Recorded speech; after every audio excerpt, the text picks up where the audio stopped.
कभी दिल से तुझे भुलाता, आंसू से भर गया जाम रे, कैसे भुलाऊं तेरा नाम रे जाने मन, आंसू से भर गया जाम रे, कैसे भुलाऊं तेरा नाम रे।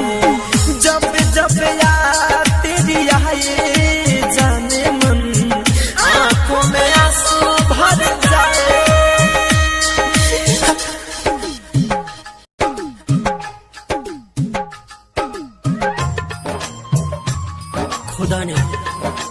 खुदा ने हमसे एक खता करा दिया, खुदा ने हमसे एक खता करा दिया, मुझे सलीम को तुझे अनारकली बना दिया।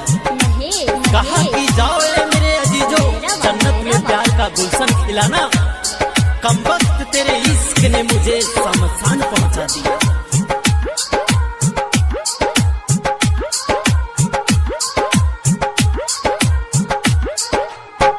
कैसे भुलाऊं तेरी अदाएं, शाम सहरे अब तेरी आए, अब ये तो मिलना हो गया बेगाना, मैंने कभी ना सोचा न जाना, याद कर तेरी भूल न पाए, जीना हुआ मुश्किल, मिले ना यार सुबह शाम रे, कैसे भुलाऊं तेरा नाम रे जान, आंसू से भर गया जाम रे, कैसे भुलाऊं तेरा नाम रे।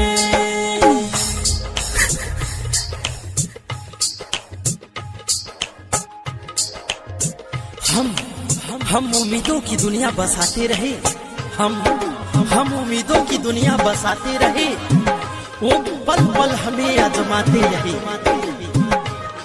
जब मोहब्बत में मरने का वक्त आया, जब मोहब्बत में मरने का वक्त आया, हम मर ही गए, वो मुस्कुराती रही, वो मुस्कुराती रही। हो तोड़ दी दिल को मेरे सनम ने, बहुत रुलाया अब तेरे गम में, प्यार की ये मेरी ये है कहानी, हंसते ही आंखों में भर दिया पानी, लाइटर के मिट धन गए से हमको छोड़ दिया कमरे, आंसू से भर गया जाम रे, कैसे भुलाऊं तेरा नाम रे जान, आंसू से भर गया जाम रे, कैसे भुलाऊं तेरा नाम रे।